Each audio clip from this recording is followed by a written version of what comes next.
Oke, kalau begitu saya juga ingin mempersilahkan untuk narasumber kita yang terakhir. Ini ada dari Pak Hermansyah DJ selaku Ketua Jalan-Jalan Seru Makassar. Wah, oke, kalau begitu kita langsung aja ya untuk mendengarkan narasumber Pak Hermansyah ya untuk pemaparan materinya. Untuk waktu dan tempatnya saya persilahkan. Oke, mungkin oke. Baik, jadi Makassar itu banyak destinasi wisata, mulai dari Toraja sampai pantai. Jadi kalau di utaranya Makassar itu ada Toraja, kalau di selatannya Makassar itu ada Tanjung Jera. Semua tempat punya ke daya tarik masing-masing. Semua tempat punya daya tarik masing-masing, tinggal gimana caranya ke sana. Nah, sebelum saya mulai, perkenalkan saya Herman dari komunitas Jalan-Jalan Seru Makassar. Di mana komunitas ini kalau di Jakarta itu ada namanya BPJ, Backpacker Jakarta. Nah, di Makassar ada JJS. Ini mirip-mirip sih sama BPJ. Nah, BPJ biasa bikin trip kemana, itu Starkos dan terbuka untuk umum. Nah, di JJS pun sama. Di sini kita sering buka open trip kepada orang umum dan itu dia Starkos. Nah, apa tuh jalan-jalan seru? Jalan-jalan seru merupakan komunitas terpilih yang terbentuk dari tahun 2012. Saat ini jalan-jalan seru memiliki 34 chapter yang berada di kabupaten kota. Jadi jalan-jalan seru ini berdiri di Makassar dan berhasil meluaskan ke beberapa daerah di Indonesia. Jadi biasanya kalau komunitas itu terbentuk dari Indonesia itu di Jakarta, sementara kalau di jalan-jalan seru sendiri itu Indonesia itu terbentuk di Makassar. Nah, di jalan-jalan seru Makassar itu banyak program. Salah satunya piknik seru. Piknik seru ini mana kita buka open trip kepada di sini tuh kita one day trip kemana, misalnya kita ke air masuk jalan teknis begini, terus silakan bawa diri dan bekalnya masing-masing. Tapi kalau tidak ada yang punya kendaraan, itu bisa datang ke meetup point, tinggal bawa helm atau ini tinggal konfirmasi saja kepada trip manager yang melaksanakan trip ini. Nah, terus di program kami ada juga one night camp. One night camp ini biasa kita pergi setiap Sabtu dan Minggu. Bedanya seru itu kita cuma one day trip sehari aja. Kalau one night camp ini Sabtu Minggu. Nah, selain itu kita ada kegiatan juga networking. Networking itu di sini kita keliling kota Makassar sambil berjalan kaki. Nah, kenapa harus malam? Karena kita mencoba memberikan informasi bahwa inilah Makassar pada malam hari. Selain itu kita ada event besar, salah satunya Makassar Traditional Jam Festival. Mungkin kalau di Makassar sendiri itu sudah 5 tahun kita bekerjasama dengan Dinas Pariwisata Kota Makassar. Nah, di sini itu kita flashback kembali kenangan-kenangan masa kecil yang mulai punah ya. Anak-anak kan boleh kita tahu sekarang itu sudah bermain gadget. Nah, di sini kita hindari gadget di sini. Gadget boleh dimainkan hanya untuk dokumentasi. Jadi selama permainan ini berlangsung tidak ada permainan game lain. Nah, selain kita mengangkat tentang budaya permainan tradisional, kita mengangkat wisata lewat kue. Nah, ini yang pernah kita lakukan di 2015, di mana setiap para penggoes itu dibagi per tim dan setiap destinasi wisata mereka wajib selfie dan ada poin-poinnya di aplikasi destinasi wisata yang ini lakukan. Nah, selain jalan-jalan, bikin event, kita juga punya kegiatan sosial, salah satunya jalan-jalan peduli. Nah, di sini kita itu setiap Ramadan ada, boleh dilihat selanjutnya Mbak. Nah, kegiatan rutin kita di bulan Ramadan itu ada namanya jelajah masjid. Pasti kan seorang traveler itu kan pasti setiap pergi suatu tempat pasti akan singgah rest area, apakah itu masjid, Pertamina, dan lain-lain. Dan biasanya itu perangkat Allah Ta'ala itu kan boleh dibilang ya ada yang sudah lama, ada yang ini. Nah, kita bulan Ramadan itu biasa kita memperbarui peralatan salat mereka mulai dari pena, sarung, sejadah, sampai ini alat alat kaki untuk ini ambil itu. Jadi ini kegiatan penting juga untuk di jalan-jalan seru. Nah, selain kegiatan sosial yang tadi, kita punya juga literasi. Namanya Pustaka Alam. Nah, saat ini kita punya dua kampung binaan, satu di Maros, satunya lagi di Pangkep. Nah, yang ini yang di Maros di Kecamatan Tokobulu. Kalau yang di Pangkep itu dia Kecamatan Baloti, itu namanya Kampung Bon. Nah, kita kan punya chapter di beberapa kabupaten kota. Nah, setiap tahun itu kita agendakan KBTP camping bersama dan semua perjalanan. Nah, di sini tempatnya jaringan komunitas jalan-jalan seru berkumpul dan merayakannya begitu kurang lebih. Oke. Oke, baik. Terima kasih untuk pemaparan materinya dari Pak Hermansyah. Tadi kita juga sudah dikenalkan ya dengan rekomendasi pariwisata versi Pak Hermansyah dari Jalan-Jalan Seru Makassar ya. Sip, kalau begitu, karena kita sudah mendengarkan seluruh narasumber kita presentasi, sekarang kita akan masuk ke sesi panel discussion, yang dimana di sesi panel discussion ini kita akan membantu untuk menjawab pertanyaan dari teman-teman semua. Oke, untuk pertanyaan pertama, kita langsung masuk aja untuk pertanyaan pertama. Ini ada dari Kak Juan. Halo, perkenalkan saya Juan dari Bandung. Saya izin bertanya kepada Pak Jaihan. Tadi Bapak menjelaskan soal sampah. Saya perhatikan kalau rakyat Indonesia ini susah untuk membuang sampah pada tempatnya dan kurang peduli soal kebersihan. Bagaimana Bapak mengatasi masalah ini? Apa masalah ini balik lagi ke diri kita masing-masing yang dalam tanda kurung ini susah ya. Terima kasih. Oke, mungkin dari Pak Jehan boleh dijelaskan, dibantu jawab, atau mungkin ada program-program dari Duta Wisata, silakan. Baik, terima kasih Mas Juan atas pertanyaan ini dari Bandung ya. Baik, saya mau langsung jawab aja pertanyaannya. Mungkin ini dari saya sendiri, dari pemikiran saya sendiri. Untuk permasalahan sampah yang ada di Indonesia ataupun di kota kita sendiri itu, sebenarnya ini adalah permasalahan dari kebiasaan atau dari tabiat kita sendiri itu. Bagaimana cara mengatasi sampah adalah dengan merubah kebiasaan kita atau merubah watak kita sendiri itu. Kita harus selalu bisa peduli dengan satu sampah. Karena kalau kita tidak peduli dengan sampah kecil saja sendiri itu, maka sampah itu akan terus menumpuk dan akhirnya menjadi sampah yang besar. Artinya adalah bagaimana kembali lagi ke diri kita sendiri, bagaimana cara kita memperlihatkan ke orang-orang bahwa kita peduli untuk membuang sampah pada tempatnya, seperti itu. Bagaimana cara kita untuk bisa influence ke orang-orang bahwa pentingnya untuk membuang sampah di tempatnya, tidak membuang sampah di sembarang tempat.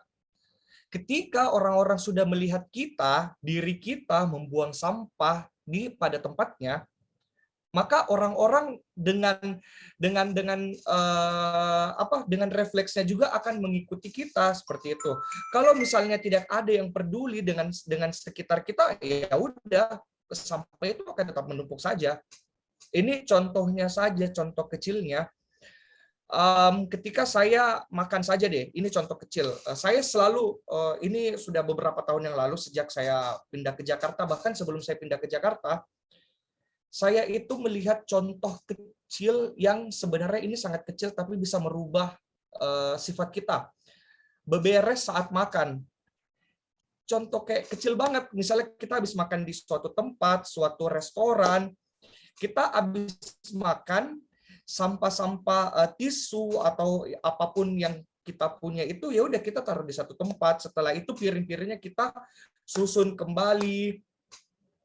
Terus habis itu kita ini kenapa saya selalu mencontohkan hal seperti ini supaya bisa saja ditiru oleh orang lain. Ini akan menjadi suatu kebiasaan yang baik untuk kedepannya. Selain kita membantu juga orang-orang yang datang ke tempat itu bisa langsung duduk, bersih, kita juga membantu restoran itu untuk lebih cepat menyajikan proses makanan mereka. Dan ini saya rasa masih sangat kurang diperdulikan oleh orang lain. Nah, ini pemikiran-pemikiran seperti ini yang harus kita ubah, mindset orang-orang di sekitar kita seperti itu. apa aksi kecil yang dapat berdampak besar. Kita harus selalu memikirkan aksi-aksi kecil yang kita lakukan itu akan sangat berdampak besar untuk masa depan kita. Dan ini harus kembali ke diri kita sendiri ya. Kita nggak perlu untuk melihat orang lain mencontohkannya, tetapi kita harus menjadi contoh untuk orang lain. Seperti itu. Ini dari saya sendiri. Seperti itu. Oke, baik. Terima kasih untuk jawabannya, Kak Jaihan. Kalau dari Pak Alfian? Kalau kita berbicara tentang sampah, tergantung dari kesadaran pribadi masing-masing sih. Karena tidak semua wisata kan tersedia tempat sampah. Contohnya wisata alam, apalagi pulau kan. Pulau itu sangat jarang, tergantung kembali kepada kesadaran masing-masing. Walaupun di situ tertera dilarang buang sampah, tapi tanpa adanya kesadaran dari pribadi masing-masing ya susah sih. Gitu aja sih Kak kalau kita mau bicara tentang sampah. Tapi bagusnya sih dari penyedia tempat wisata diperbanyak tempat sampah. Seperti itu aja sih. Dari misalnya kan orang yang suka berwisata saling mengingatkan, tapi risiko juga sih kalau misalnya saling mengingatkan, takutnya gimana kan ada yang marah atau gimana kan. Kembali lagi sih kepada kesadaran pribadi masing-masing. Terima kasih Kak.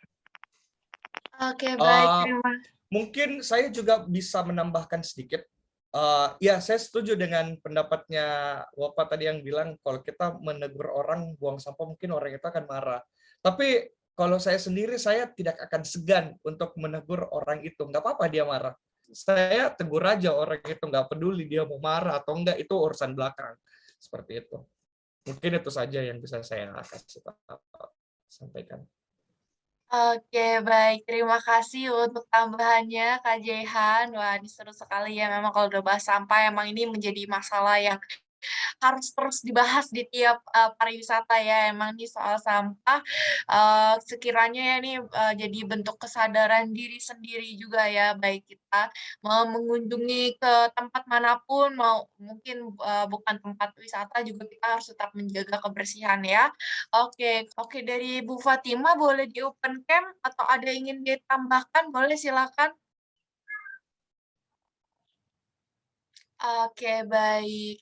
Bu, mungkin ingin dibacakan kembali pertanyaannya atau Ibu ada ingin menambahkan langsung atau mau skip langsung? Ya, mungkin saya tambahkan sedikit untuk sampah. Biasanya kan juga saat kita mengunjungi sebuah kafe ataupun rumah makan ataupun di mana saja yang dine in, biasanya kan kita ada meninggalkan sampah. Nah, mungkin adanya kesadaran bagi tiap pengunjung yang mendatangi tempat tersebut, mungkin bisa membawa sampahnya ke tempat pembuangan sampah. Jadi kita juga ikut membantu teman-teman karyawannya seperti itu dan tidak membuat berserakan sampahnya. Nah, kalau dari saya sarannya seperti itu. Oke, baik. Terima kasih untuk tambahannya Bu Fatima. Sekarang kita akan lanjutkan lagi untuk pertanyaan selanjutnya ya. Oke, pertanyaan selanjutnya dari Kak Danik. Izin bertanya Kakak, bagaimana menarik wisatawan domestik di Pulau Jawa agar tertarik berkunjung ke Makassar? Bagaimana strategi yang sudah dilakukan? Oke, mungkin boleh dibantu jawab terlebih dahulu dari Kak Jihan, boleh silakan. Baik, terima kasih atas pertanyaannya. Saya lebih ke bagaimana kita menarik wisatawan di luar Pulau Jawa, di luar Pulau Makassar untuk datang ke Kota Makassar. Kalau saya sendiri lebih ke konten. Kita sebagai pelaku pariwisata, baik itu kita jasa touring ataupun kita tiketing ataupun dan sebagainya, kita bisa lebih meng-guide followers kita itu dengan memberikan mereka konten-konten pariwisata Kota Makassar seperti yang sudah saya lakukan berkolaborasi dengan Wonderful Indonesia. Mungkin kita bisa upload video atau di Instagram ataupun di TikTok potensi pariwisata apa saja yang lagi ramai atau lagi viral di Kota Makassar, ataupun kita bisa menciptakan sesuatu yang baru di Kota Makassar. Nah, dengan itu orang-orang akan penasaran, apa sih ini? Nah, wah ini yang baru nih. Nah, biasanya yang viral itu yang akan ramai. Kalau saya seperti itu. Oke, baik. Terima kasih untuk jawabannya, Kak Jehan. Mungkin boleh silakan kita berganti ke Pak Hermansyah, silakan. Oke, betul tadi yang dibilang Kak Ilham. Pasti tentang konten apa dan sebagainya. Nah, kembali lagi, gimana caranya komunikasi? Oh, misalnya saya kenalin nih ke sana. Yuk bikin sini, ada yang menarik. Lokasinya di sini, apa kebutuhannya saya bisa siapkan. Itu bisa menjual untuk destinasi-destinasi yang ada di Makassar. Jadi salah satunya adalah itu media, terus akun jualannya kita sendiri kan apa gitu kan. Itu sih kalau saya ada tambahan. Oke, baik. Terima kasih untuk tambahannya, Pak Hermansyah. Mungkin boleh dilanjut dari Pak Alfian. Silakan. Luar Makassar untuk berkunjung ke Makassar itu ya sama kayak tadi sih, yang apa aja sih tempat wisata yang lagi naik-naiknya. Contohnya ya, wisata Ramang-Ramang yang saya paparkan tadi. Wisata Ramang-Ramang itu sangat-sangat naik ketika Pak Menteri Sandiaga Uno berkunjung ke Desa Ramang-Ramang dan Desa Ramang-Ramang yang menugurahi salah satu destinasi desa wisata. Seperti itu, Kak. Dan kita lihat peluang. Kalau misalnya di situ peluangnya, makanya kita langsung sering aja upload tentang daerah-daerah tersebut. Kita upload aja kan di sosial media, minta sama teman-teman jika pada tahu dan bertanya gimana sih, kapan sih, dan akomodasi ke sananya seperti apa. Seperti itu aja, Kak. Oke, baik. Terima kasih untuk jawabannya. Ya, mungkin ada tambahan dari Kak Jaihan. Oke, mungkin saya mau tambahkan juga sedikit tentang pariwisata yang paling sering dikunjungi. Ini kita misalnya dia orangnya nggak mau terlalu lama datang ke Kota Makassar. Ya mungkin ya tadi saya setuju dengan Bapak yang di samping saya ini dari Makassar Tour, Bapak. Mungkin saja kita bisa mengajak mereka ke wisata pulau-pulau kita, karena pulau di Kota Makassar itu dekat banget. 30 menit kita sudah bisa ke Pulau Samalona, ada Pulau Kayangan, ada pulau. Dan juga jangan lupa di Kota Makassar itu tidak hanya destinasi pariwisata saja, tetapi Makassar juga dikenal sebagai kota pariwisata kuliner. Nah, kuliner Kota Makassar itu banyak sekali. Kita bisa ngajak juga nih, ada palu basah, ada kondro, ada coto. Nah, mereka itu kalau sudah datang ke sana itu sangat berkesan begitu, kayak mereka akan kembali lagi, pengen datang lagi ke Kota Makassar itu karena makan kondro, makan palu basah, makan coto, seperti itu. Itu wisata kuliner juga, itu salah satu bentuk potensi pariwisata juga, salah satu bentuk kuliner, seperti itu. Ini dari saya sendiri. Oke, baik. Oke, baik. Terima kasih untuk seluruh narasumber kita yang sudah hadir dan sudah memberikan materi kepada kita semua. Saya ingin meminta nih untuk seluruh narasumber kita, yaitu closing statement-nya untuk di event kita pada hari ini ya. Oke, untuk yang pertama boleh saya minta kepada Kak Jaihan. Oke, baik. Terima kasih. Untuk saya sendiri, saya sudah menulis kata-kata juga untuk menyiapkan closing statement saya. Baik, Kota Makassar dikenal dengan kota pariwisata yang cukup banyak menyimpan memori manis bagi para wisatawannya. Tidak hanya itu, Kota Makassar dikenal dengan kuliner yang beragam dan culture yang berwarna, sehingga setiap orang yang datang di Kota Makassar akan merasa jatuh cinta dengan kota ini dan akan kembali dengan membawa cerita yang baru. Thank you. Oke, baik. Terima kasih untuk Kak Jaihan untuk closing statement-nya. Oke, baik. Ini dari saya juga ada ya closing statement-nya, yaitu Makassar menjadi kota dengan banyak kenangan yang sulit dilupakan bagi wisatawan yang mengunjunginya, di mana kamu akan merasa terbayang-bayang dan ingin kembali lagi seperti destinasi pantainya yang memiliki nama dan keindahan layaknya di Hawaii. Kars Ramang-Ramang yang menjadi kars terluas ketiga di dunia dan dengan tempat wisatanya yang banyak untuk dijelajahi satu persatu. Kuliner khas Makassar pun saat ini juga semakin berkembang di mana para UMKM saling terbuka membuka usaha dengan khasnya masing-masing. Serta terdapat Makassar Traditional Games Festival yang di mana para pengunjung dilarang bermain handphone selain untuk merekam video. Hal ini dilakukan agar pengunjung benar-benar bermain permainan tradisional tanpa gadget.